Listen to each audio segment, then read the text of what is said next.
It's one of the most reliable engines in modern royal commentary. A family dispute, a suggestion of documents, and then a wave of coverage that treats possibility like proof. In the competitor transcript, the story is built around a claim that Samantha Markle possesses decades-old paperwork that could supposedly rewrite Meghan Markle's personal history, and that legal teams and palace advisors are therefore in panic mode. But if we strip away the atmosphere and ask the only question that matters, what is actually verified, the center of gravity shifts. What's verifiable isn't a mysterious file that the public can't see. What's verifiable is the long-running, very public Markle family conflict and the fact that parts of it have already moved through real courts with real rulings. So today's episode is not about repeating or softening conspiracy. It's about taking the underlying topic and rebuilding it on solid ground. What the public record actually supports about the Markle family feud, what we know about the legal dispute Samantha Markle brought against Meghan, why silence is often interpreted as guilt even when it's legally rational, and how the modern media ecosystem rewards unresolved allegations more than it rewards verified truth. And as we go, I want you to keep returning to a set of simple questions that protect you from being emotionally steered. What do we actually know? What would count as evidence? Who is making the claim and how would they know? And what remains unknown because no credible documentation has been presented? Let's begin with the competitor transcript's headline device. The idea of a document that proves a prior marriage in the 1990s and forces legal teams to scramble. Here's the responsible baseline. Those claims have not been independently verified. No official confirmation has been provided. Sources for these allegations remain anonymous or originate from commentary contexts rather than verifiable public records. The individuals involved have not responded to these specific claims in a way that produces checkable evidence. That does not mean the claim is true. It also does not automatically mean it is false. It means exactly one thing: it is not verified, and therefore it cannot be treated as the backbone of a fact-based script. So, what can we verify without guesswork? We can verify that Samantha Markle filed a defamation lawsuit against Meghan Markle, and that a federal judge dismissed it in 2024. That's an important anchor because it tells us something about how the law evaluates certain public statements at issue in this feud. The dismissal matters not as proof that anyone is morally right or wrong, but because it is a rare piece of hard documentable reality in a space often dominated by implication. Now, notice how different that is from the mystery document framing. A dismissed lawsuit is real, tangible, and dated. It's the kind of information you can't inflate with mood music. It doesn't require insiders. It either happened or it didn't. Next, we can verify that Meghan Markle has a publicly acknowledged prior marriage to Trevor Engelson, typically described in mainstream biographical coverage as her first marriage. Whatever else the internet claims about earlier secret marriages, those stories generally circulate without the kind of publicly produced documentation that would move them from rumor to fact in responsible reporting. That brings us to the most important media literacy point in this entire genre. There might be records somewhere is not the same as records have been produced and verified.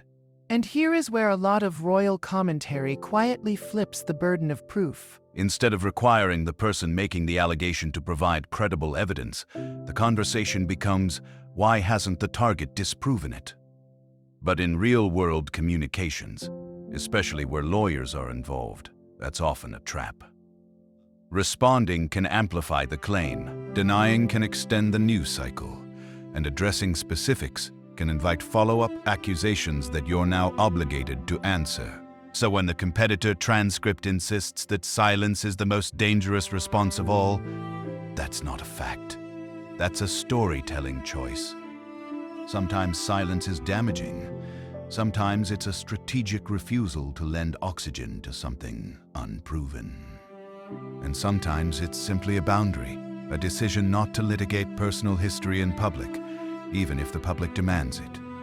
Now, to understand why Markle family allegations catch fire so easily, you have to recognize the broader narrative environment around Harry and Meghan. Their relationship with the media has been unusually adversarial by royal standards, and it has been documented over time through official statements, interviews, and legal actions. Whether you sympathize with them or not, it is a matter of public record that they have framed media attention as not merely invasive, but potentially harmful, especially where safety and well-being are concerned. This matters because it offers a plausible, non-conspiratorial explanation for why they might choose restraint. Not because an unverified allegation is too true to deny, but because their public posture has repeatedly emphasized the harms of amplification. And this is where we can make the topic genuinely interesting without crossing ethical lines. The story is not, is there a secret document? The story is how modern celebrity royal narratives are built when accusations are easy to publish and difficult to extinguish. Think of it like this. The internet doesn't run on proof, it runs on momentum. A claim gains traction, people react. Reaction becomes coverage. Coverage becomes everyone's talking about it. And everyone's talking about it gets mistaken for it must be real. That's not journalism. That's a feedback loop. Now let's talk about what the competitor transcript does that is especially risky. It implies legal certainty and behind-the-scenes institutional panic while offering no verifiable basis for those assertions. It uses the language of credibility, legal teams, advisors, sources familiar, crisis management, to create the feeling that verification exists. This is a classic red flag category. Unverified claims presented as fact without a named, credible source. Conspiracy-style narrative tension built on unseen evidence, and timeline theater, where a story is described as moving through phases, day 1, week 1, third week, end of month, without anchoring those phases to verifiable events. So let's do what responsible transformation requires. Identify the factual core the competitor is exploiting, and then rebuild the content around what can be supported. The factual core underneath the transcript is the ongoing estrangement and public conflict between Meghan Markle and some members of her father's side of the family, particularly Samantha Markle. That conflict has produced media appearances, competing narratives, and crucially, a real lawsuit.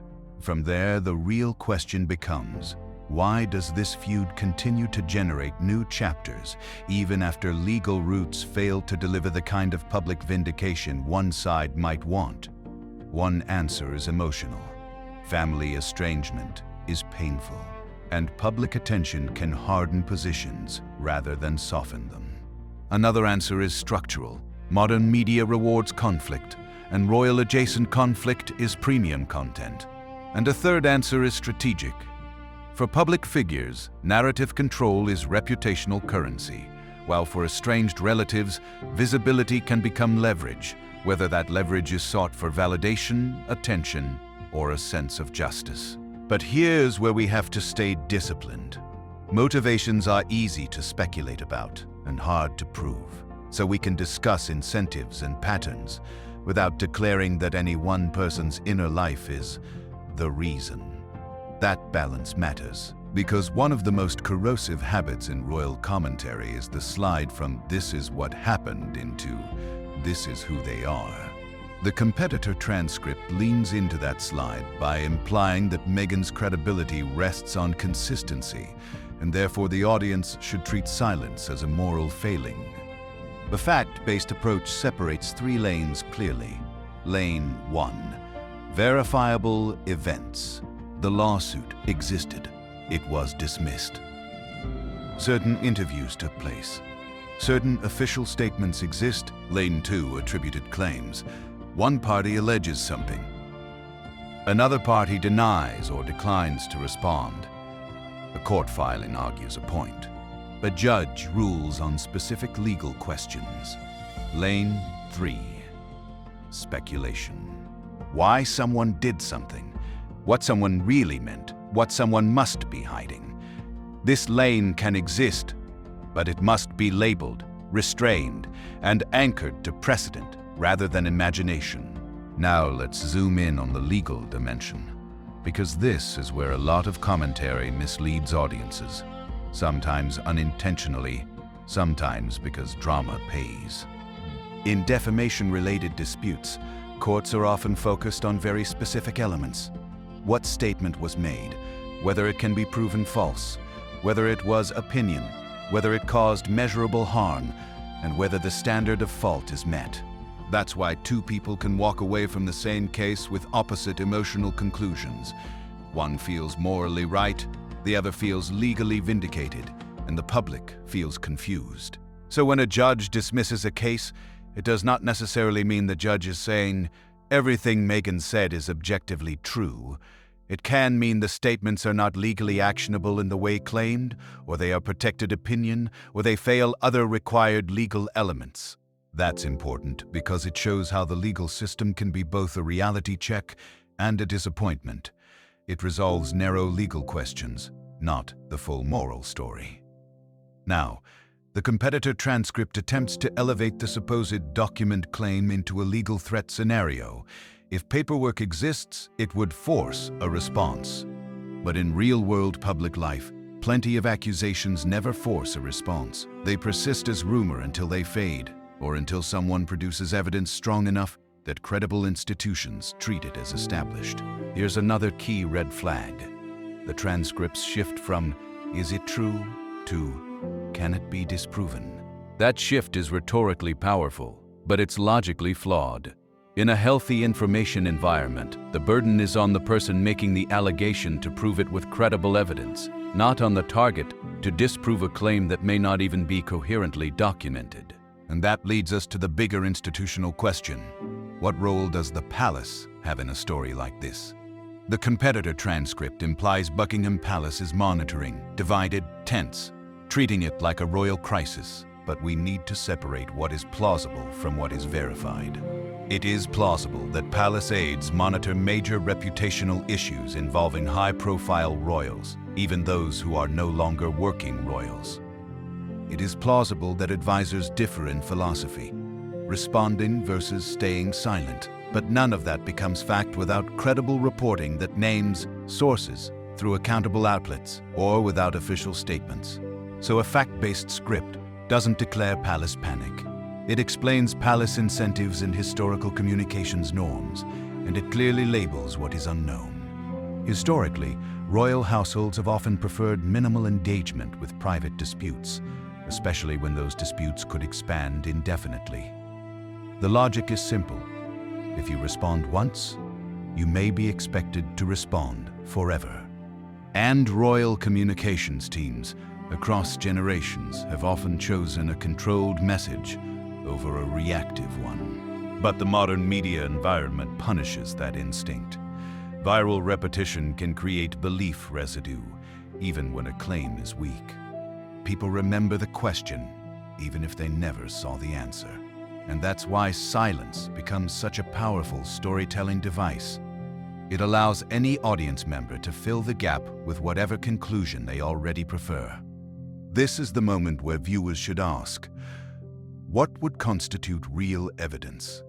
If someone claims a prior marriage occurred, real evidence would typically involve verifiable public records or credible on-the-record documentation, not "I have papers," without producing them. It could involve a record traceable to an official authority. It could involve a legally filed document in a case where authenticity is tested. It could involve credible reporting that actually verifies records rather than repeating claims. Without that, you're not watching investigation. You're watching narrative theater. Now let's address another sensitive component embedded in the competitor transcript: mental health content. The transcript begins with lines that echo Meghan's widely reported discussion of suicidal ideation during the Oprah interview. This is a serious topic, and it deserves careful handling. The responsible way to cover it is not to use it as emotional seasoning for an unrelated rumor cycle. It's to acknowledge what was publicly stated in a verified interview, and then avoid drawing speculative conclusions about someone's current mental state based on facial expressions, paparazzi images, or anonymous commentary. Claims like, "she was in tears," "she's isolated," or "she's breaking down," are often classic examples of harmful speculation, especially when they are not backed by direct, attributable statements or reliable reporting. So, ethically, we can say she discussed mental health struggles publicly in that interview. We cannot responsibly diagnose her, infer current risk, or use emotional imagery as proof of unrelated claims. And that principle extends even more strongly to anything involving children. The competitor transcript doesn't focus on children's conspiracies directly, but in this genre, those detours happen fast. A fact-based approach keeps minors out of speculative narratives and focuses on what parents have publicly and verifiably said about privacy and safety. Now, what about the public impact piece? The idea that episodes like this reshape reputation. This is where you can be factual without pretending to have a mind reader's powers. You can observe that repeated allegation cycles tend to polarize audiences. Supporters interpret the allegations as harassment. Critics interpret silence as evasion. And the middle ground shrinks because nuance doesn't travel as well as outrage. You can also observe a measurable media pattern. Controversy cycles spike, then fade, then return with a new trigger. Even when no decisive evidence emerges, the question remains in circulation. Over time, that can harden into a kind of ambient suspicion, what some analysts call the residue effect, where the allegation doesn't need to be proven to influence perception. But here's the key. That's a commentary on media dynamics, not a verdict on the allegation itself. Now let's bring it back to Samantha Markle's role in the verified story. The verified story is that she pursued legal action over statements she said harmed her reputation, and the lawsuit was dismissed. That outcome does not prevent her from speaking publicly, but it does suggest that at least in that legal avenue, her claims did not meet the threshold required for success. So if you're watching commentary that implies lawyers are terrified of what Samantha might reveal next, you should ask, based on what verifiable escalation? A new court filing? A newly authenticated record? A credible investigative report? Dave, Bah, or simply a renewed wave of online chatter? Because one of the most misleading things a commentary channel can do is confuse "people are talking about it" with "something has happened." As of today, the most defensible position is simple. There is no verified public record establishing the competitor transcript's 1990s document proves marriage storyline as fact. The claims have not been independently verified. No official confirmation has been provided. Sources for these allegations remain anonymous or unsubstantiated in the public record. The individuals involved have not responded to these specific claims with verifiable documentation. What is verified is that the Markle family feud has included real, documented legal conflict, and that courts have issued real rulings within that conflict. So, what happens next? In a fact-based framework, the answer is we watch for verifiable developments, not for louder narration. If credible evidence is produced publicly through official records, court filings, or accountable reporting, then the story changes, and it can be covered responsibly. If not, then what we're left with is a case study in modern narrative warfare. An allegation can dominate attention even when it remains unproven because uncertainty is profitable content. And that's the uncomfortable truth at the heart of this genre. Closure is bad for business. A resolved story ends the clicks. An unresolved story can be recycled forever, each time with a new "this changes everything" headline. End of Dottie. Pattern times. So here's my closing question for you. When you see a claim framed as explosive but supported by nothing you can actually verify, what are you really being asked to believe? The evidence or the mood? Because in royal media, mood is cheap, proof is rare. And if we want better content, content that can withstand fact-checking. We have to reward the channels that build their stories on what's real, not on what's merely implied.